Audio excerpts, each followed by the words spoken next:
നമസ്കാരം. Raf talks ഫുട്ബോളിലേക്ക് ഏവർക്കും സ്വാഗതം. ബ്രസീലിയൻ സൂപ്പർ താരമായ ഡാനി ആൽവസ് നിലവിൽ ജയിൽ ശിക്ഷ അനുഭവിക്കുന്ന ഒരു താരമാണ്. നമുക്കറിയാം, 2021 നടന്ന ലൈംഗിക അതിക്രമ കേസിൽ ഡാനി ആൽവസ് കുറ്റക്കാരനാണ് എന്നുള്ള കാര്യം സ്പാനിഷ് കോടതി കണ്ടെത്തുകയായിരുന്നു. തുടർന്ന് ഇക്കാര്യത്തിലെ മിനിമം ശിക്ഷകളിൽ ഒന്നായ 4.5 വർഷത്തെ തടവ് ശിക്ഷയ്ക്ക് ഇദ്ദേഹത്തെ വിധിക്കുകയായിരുന്നു. അടുത്ത 4.5 വർഷം ഡാനി ആൽവസ് ജയിലിലാണ് ഇനി തുടരുക.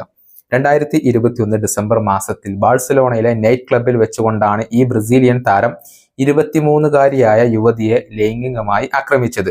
ഇതിൽ ഡാനി ആൽവസ് കുറ്റക്കാരനാണ് എന്ന് കണ്ടെത്തുകയായിരുന്നു. പരമാവധി 9 വർഷം മുതൽ 12 വർഷം വരെ ശിക്ഷ ലഭിക്കാവുന്ന ഒരു കുറ്റമാണ് ഡാനി ആൽവസ് ചെയ്തിട്ടുള്ളത്. എന്നാൽ അതിൽ നിന്നും ഡാനി ആൽവസിനെ രക്ഷപ്പെടുത്തിയിട്ടുള്ളത് സഹതാരമായ നെയ്മർ ജൂനിയർ ആണ്. ഇരക്കുള്ള കോമ്പൻസേഷൻ ആയിക്കൊണ്ട് ഡാനി ആൽവസിനോട് 1,50,000 യൂറോ അടക്കാൻ കോടതി ആവശ്യപ്പെടുകയായിരുന്നു. പക്ഷെ ഡാനി ആൽവസിന്റെ ഡിവോഴ്സ് കേസുമായി ബന്ധപ്പെട്ടുകൊണ്ട് അദ്ദേഹത്തിന്റെ ബാങ്ക് അക്കൗണ്ട് മരവിക്കപ്പെട്ടിരുന്നു. അതായത് അലിമണിയുമായി ബന്ധപ്പെട്ട വിഷയത്തിലാണ് ബാങ്ക് അക്കൗണ്ട് മരവിപ്പിക്കപ്പെട്ടത്. അതുകൊണ്ട് തന്നെ കോടതി കൽപ്പിച്ച ഈ തുക ഇരക്ക് നൽകാൻ ഡാനി ആൽവസിന് കഴിഞ്ഞിരുന്നില്ല. ഈ സാഹചര്യത്തിലാണ് നെയ്മർ ജൂനിയർ ഡാനി ആൽവസിനെ സഹായിച്ചിട്ടുള്ളത്. 1,50,000 യൂറോ കഴിഞ്ഞ ഓഗസ്റ്റ് മാസം 9-ാം തീയതി നെയ്മർ നൽകുകയായിരുന്നു. അത് നൽകിയത് കൊണ്ടാണ് താരത്തിന്റെ ശിക്ഷ 4.5 വർഷത്തേക്ക് ചുരുങ്ങിയത്.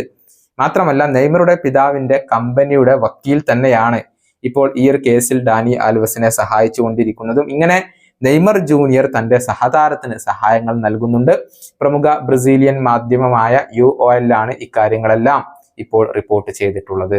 ഈ വീഡിയോയുടെ അവസാനിപ്പിക്കുന്നു. വീണ്ടും കാണാം.